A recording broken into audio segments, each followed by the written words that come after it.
Will Smith. What is the state of our state? Still reeling from COVID, but with improving trends. Over the past 3 weeks, the number of Marylanders hospitalized with COVID has fallen from a record 3,500 to less than half of that. And Maryland's economy continues to recover from the pandemic, with unemployment dropping to 5%. The national rate is a point lower.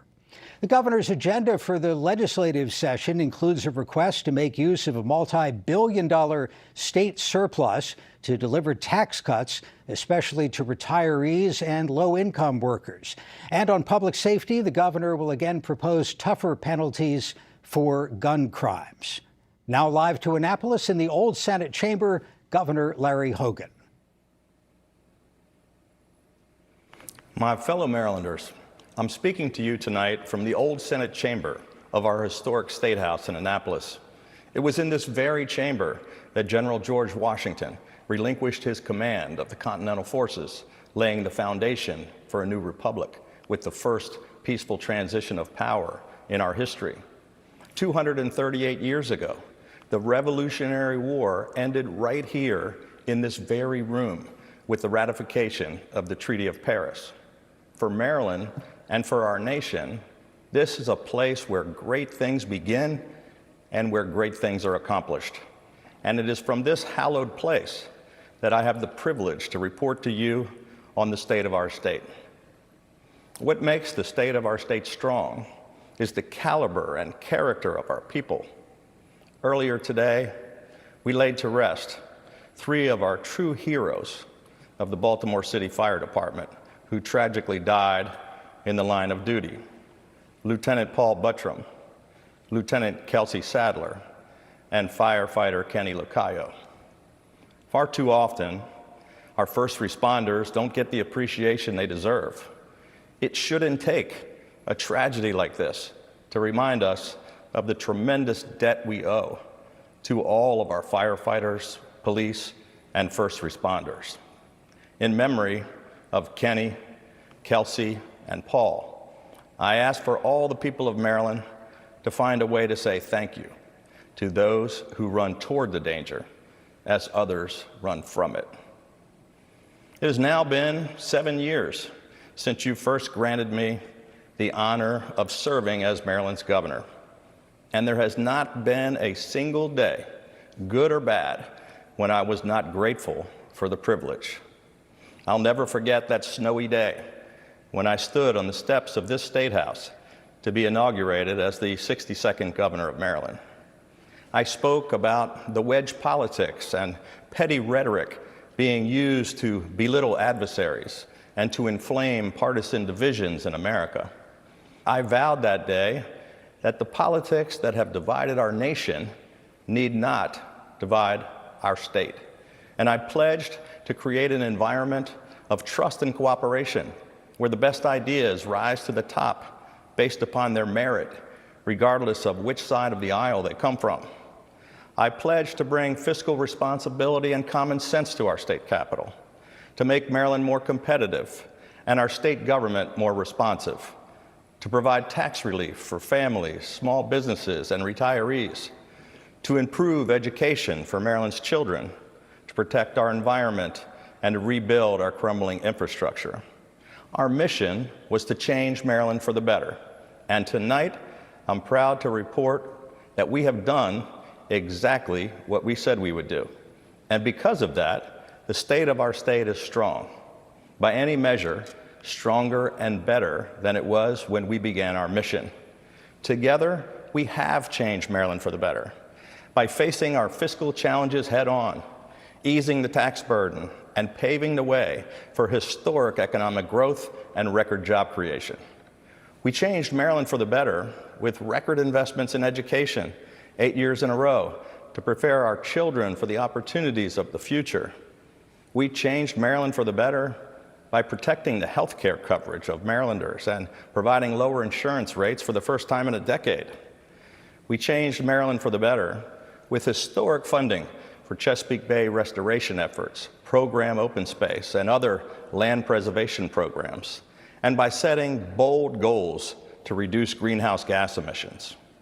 We changed Maryland for the better with record investments in our roads, bridges, and transit systems, transformative projects to relieve some of the worst traffic congestion in America, and to expand capabilities at the Port of Baltimore and BWI Marshall Airport, along with historic investments to ensure universal high-speed internet access to everyone in every corner of the state.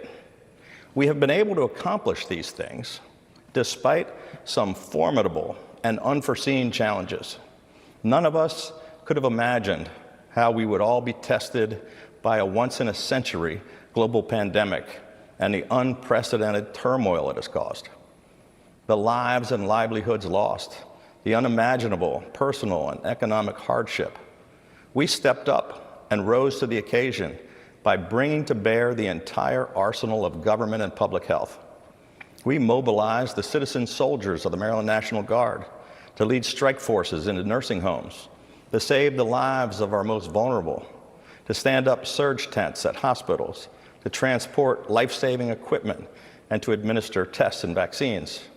When no state in America had any testing capacity whatsoever, we led by building an entire testing infrastructure from scratch.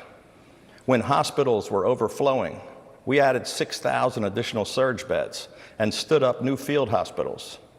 When we needed to reinforce our beleaguered healthcare workforce and emergency personnel, we activated the Maryland Responds Medical Reserve Corps and called retired nurses and nursing students into action. We built mass testing and vaccination sites all across the state and established the nation's first vaccine equity task force to get shots into arms in hard-to-reach and underserved communities. Together, we have led one of the strongest health and economic recoveries in America, thanks to the heroics of our healthcare workers, our emergency services personnel, National Guard soldiers and airmen, and the resilience of our small business community and all the people of our state who came together, looked out for one another, and who answered the call to be Maryland strong. We have now spent nearly 2 years fighting this virus, and it has taken far too much from us, including, sadly, 13,316 of our fellow Marylanders. But tonight, there is hope, because with swift and decisive actions and the vigilance of Marylanders, I'm pleased to report that we have turned back another dangerous variant of COVID-19, and tomorrow, the state of emergency will end in Maryland. Our long-term public health response will continue. Our surge capacity, our testing and tracing operations, our vaccine clinics, all those things will remain in place as part of an ongoing operation of government. But my message to you tonight is that we must all learn to live with this virus, not to live in fear of it. We can't let it continue to dictate how we live our lives. Our offices and businesses need to be open. Our kids need to be in school, in person. Of course, we'll continue to follow the data and the science, and we'll keep fighting back with everything we've got. But make no mistake about it, we are moving forward, full speed ahead, and we will continue to lead the nation in both health and economic recovery. We're also going to finish the job that we set out to do back in 2015. We're going to keep changing Maryland for the better by passing more much-needed tax cuts for hardworking families, small businesses, and retirees. And fortunately, we're now in a position to do just that. After 7 years of fiscal discipline and responsible budgetary actions, record job creation and economic growth, together, we successfully brought our economy back from the brink, from the 43 consecutive tax hikes that took $10 billion from the pockets of struggling families, small businesses, and retirees, from losing 8,000 businesses and over 100,000 jobs, and from the crushing $5.1 billion structural deficit we inherited. We repealed the rain tax mandate and eliminated or reformed more than 14,000 job-killing regulations.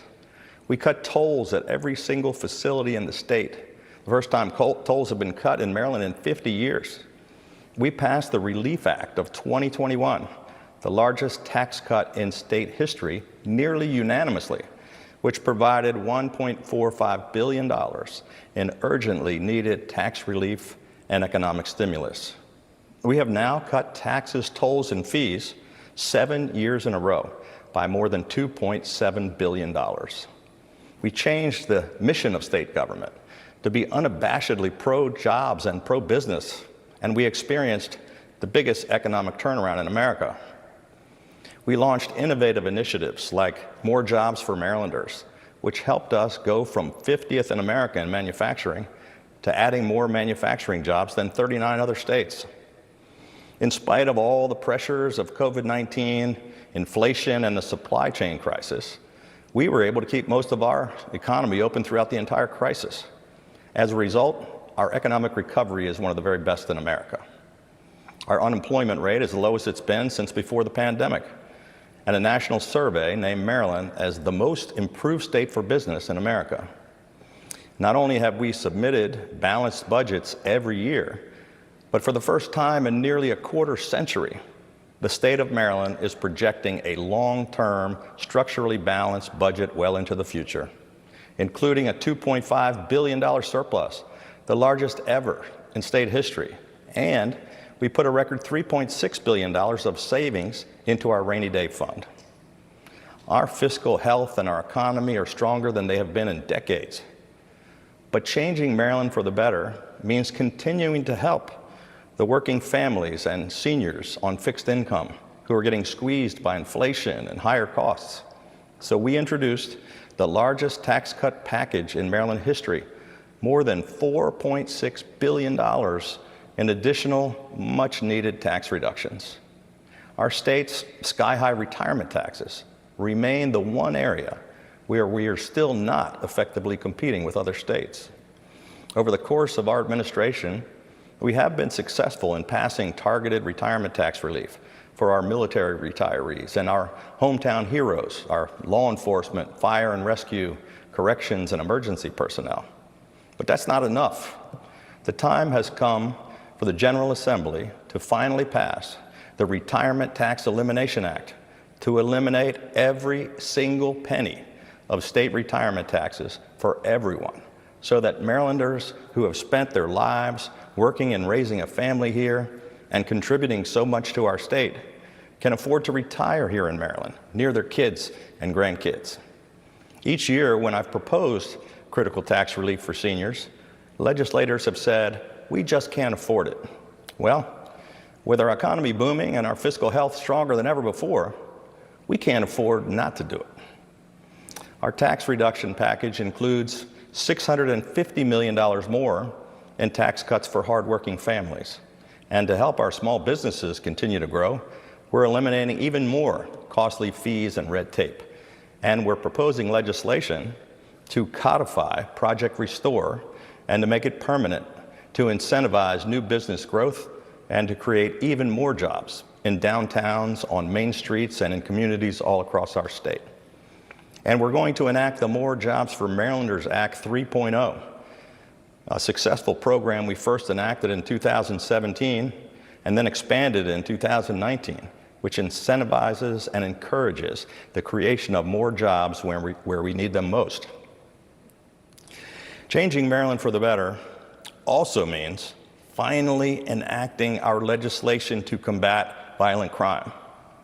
Baltimore City once again ended last year with more than 300 homicides. Among the victims were more young teenagers caught in the crossfire of gang violence, along with 69-year-old Evelyn Player, who was stabbed to death at her church, and Baltimore City police officer Kiana Holly, who was ambushed and executed in her patrol car.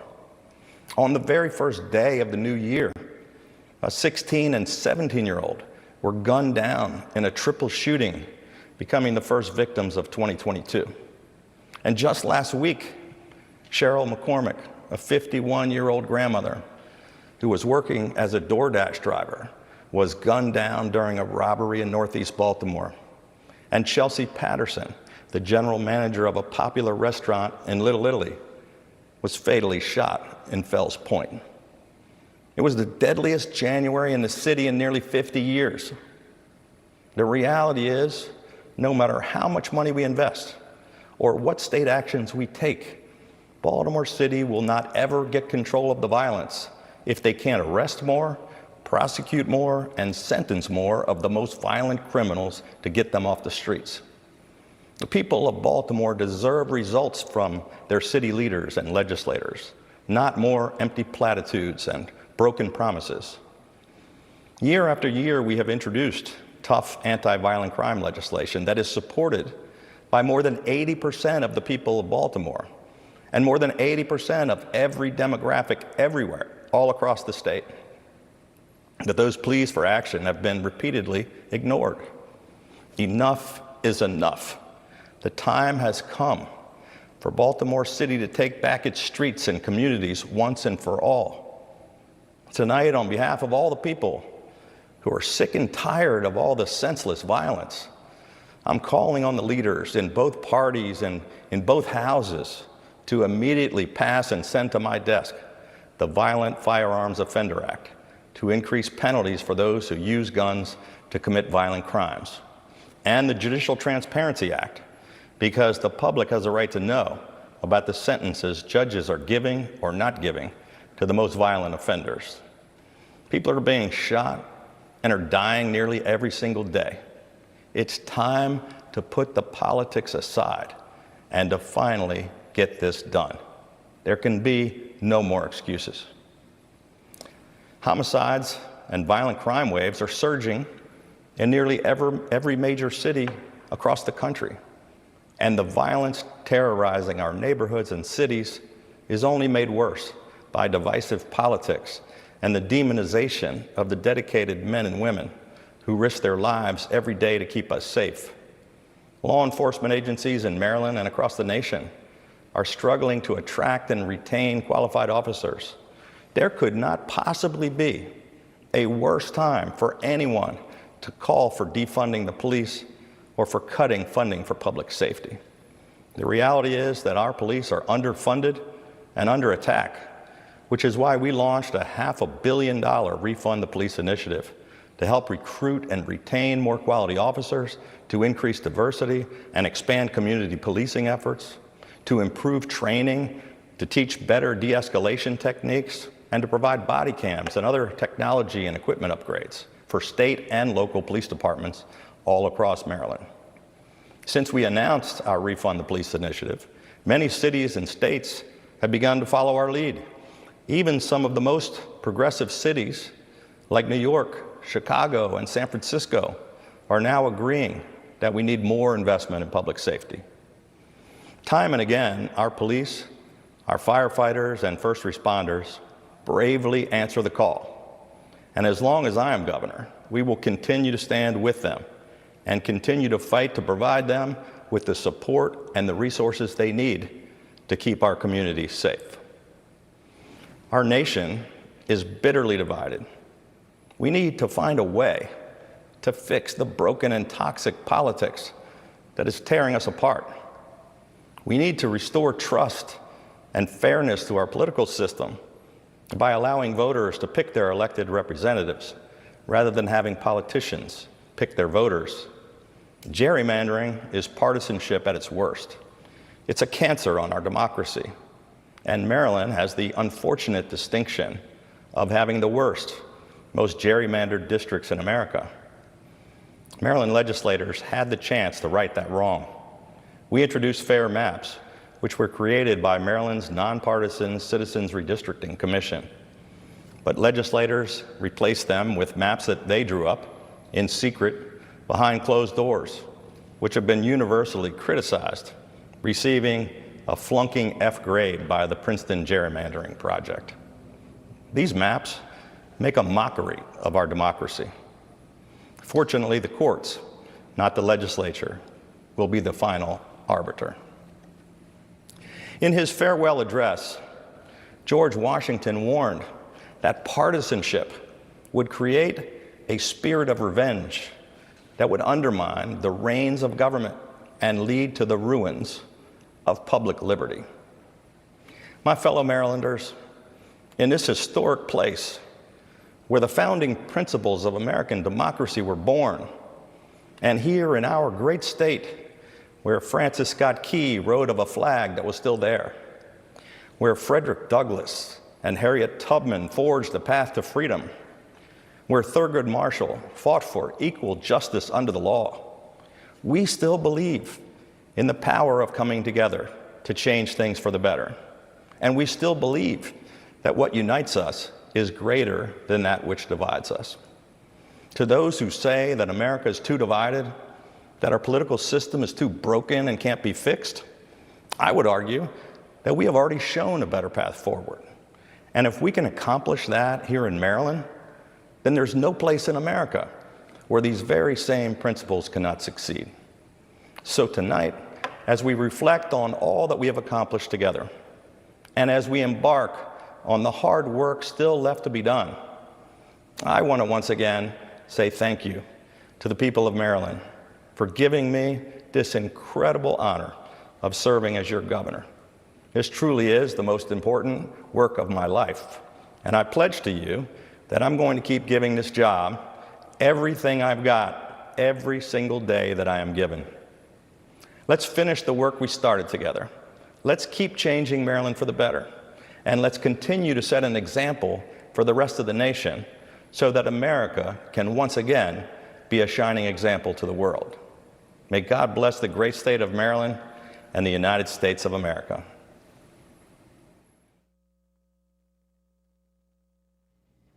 And now with the Democratic view of the state of our state, Senator Will Smith. Good evening. My name's Will Smith. I'm a state senator, chairman of the Judicial Proceedings Committee, a veteran, and a lifelong Marylander. Most importantly, I'm a husband and a father. And tonight it is my honor and my privilege to provide the Democratic response to the governor's State of the State address. Now, we've all witnessed and felt the deep uncertainty of the pandemic over the last 2 years. But my aim tonight is to provide you and your families with a clear path, a roadmap of how we as a state move forward together.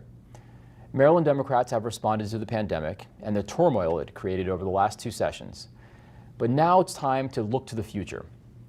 As a father of an amazing young daughter, her future and your children's future are what we are focused on. We all want to be safe from COVID, yet free to live our lives and pursue our dreams once again. So like many of you, I've asked, what's next? How can we provide certainty as we move out of uncertain times? First, we must continue to keep as many Marylanders as possible safe from COVID-19. We must also provide that same safety in our communities by delivering resources which make them safe, a safe place to live and work in. Now, we will create jobs by investing mightily in our economy through strategic investments that provide your family with a livable income and dignity. Finally, my daughter and your children deserve to live in an environment free of harmful emissions and the effects of the climate crisis. And we in Maryland will do whatever we can to protect their future. Now, under the leadership of President Bill Ferguson and Speaker Adrian Jones, Maryland Democrats in the General Assembly have already delivered more than $1 billion in economic stimulus, increased COVID-19 vaccine access and efficiency, expanded voting rights, invested record amounts in education, and we've worked to get Marylanders back to work through nearly $4.5 billion in capital projects. We've also provided record tax relief, ensuring that the enhanced earned income tax credit included all tax-paying Marylanders. Now, our record is demonstrative of the important role our state government can play in leveling the playing field and unleashing opportunity for you. Whether you are from Garrett or Allegheny, where my father's from, or Cecil or Worcester or Montgomery County or Baltimore, Maryland Democrats will continue to invest in you. Now, in the months ahead, Maryland Democrats will put in place a framework to ease the burdens and address the basic concerns of Marylanders and their families. However, where the instruments of government fail or where there is no leadership from the administration, we will demand better, and we will continue to work on your behalf. We will continue to push for immediate relief for families impacted by the pandemic. We will continue to invest in our communities and our small business owners who we know have gone through difficult times. And we will continue to take a comprehensive approach in addressing our public safety concerns. Now, Maryland Democrats will continue to address the myriad of impacts COVID is having on our state through initiatives like ensuring paid time off to get vaccines and boosters, mass distribution of test kits, and support for our healthcare workers. Community safety is an all-important issue, and our communities have suffered enough. We will deal with our public safety challenges comprehensively. Coordination at the local, state, and federal level that gets resources to both law enforcement and communities in need is the recipe for success. This session, we will also plan to take actions to deal with ghost guns, parole and probation, judicial transparency, and behavioral health that will help improve community safety. On the economy, it's crucial that we prioritize the economic well-being of all Marylanders as we finish out this 4-year term. Marylanders of all backgrounds are counting on us to protect their ability to provide their families with an opportunity. With $4.1 billion surplus and a $1.3 billion structural surplus, we are focused on substantial one-time investments in our state. The state workforce and state salaries also deserve an increase in our legislative support. Now, I know a little bit about this. My mother got pregnant at the age of 16 with my older brother. She took some time off of high school and she got a job to support her new family. She ultimately finished school at night and was lucky and skilled enough to get a government job. She worked hard, excelled, and promoted quickly, ending her 40-year career at the highest echelons of service. She was a career public servant who, in part, chose to stay in government because her salary was competitive. Because she chose to stay in service, she was able to provide my family with stability and mobility. She was able to provide me with opportunities that she could have only dreamt of. And because of that, I became a first-generation college graduate, a lawyer, and a state senator. We need more stories like this, and we need to invest in a comprehensive and more competitive and talented workforce, something that will be good for all Marylanders. We should also put Marylanders to work by upgrading equipment and infrastructures. This includes our critical cybersecurity infrastructure, which must be strengthened given what we have just seen with the issues the Maryland Department of Health had with the state's COVID-19 dashboard website. Now, tonight you heard a reactive approach. But here's the deal. 2 terms later, that approach and lack of planning hasn't moved Maryland forward. I think it's safe to say that after 7.5 years in office, you now own the problem as governor. In that time, our public school system has gone from 1st to 10th.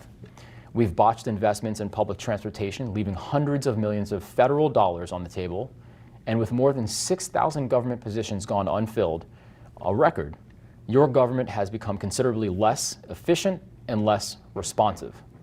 This translates into real economic and societal loss for real Marylanders. The underinvestment is what caused the epic debacle in the distribution of unemployment insurance when well over 40,000 Marylanders needed it most. And the historic shortage in parole and probation officers is causing our state to be less safe, as those under judicial supervision often reoffend because this administration has failed to invest in the mechanisms to both hold offenders accountable and provide people on parole and probation with the resources they need to get back on track. And the results have been deadly and devastating. Now, these are elementary core functions of government which have failed under this administration. They've failed you, and they've failed your neighbor. Now, when I first ran for office, a local city councilman gave me the best political advice I think I've ever received. He told me that the greatest power you will have as an elected official is the power to convene and the power to be radically inclusive. Our state has the resources, world-class research hospitals, leading universities, and communities waiting to be engaged. What our state lacks is an administration that is willing to convene these entities and set out a path toward solving our most critical issues. In 7.5 years, not once has the governor come to the legislature to work on any of the aforementioned issues facing our state. We need engaged, energetic, and collaborative leadership in the months ahead, and we stand ready to work with whomever to get things done for you. I'll close by saying this. Representing you in the legislature is a precious privilege and a solemn obligation. The stakes are high, but so too are our expectations for the future. And we have the power to seize this moment, to do what our parents and our grandparents did for us, to do the hard work of creating a society more loving, more welcoming, and more accountable to us all. Democrats will work relentlessly to move Maryland forward, to make sure the state of our state grows stronger not just over the next year, but for many years to come. Thank you, and God bless. Join us Friday evening at 7 for State Circle and the latest on Maryland politics. Now, for all of us at MPT, thank you for watching and have a good night.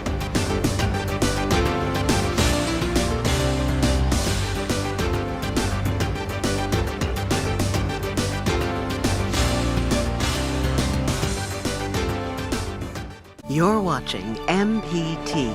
Be inspired.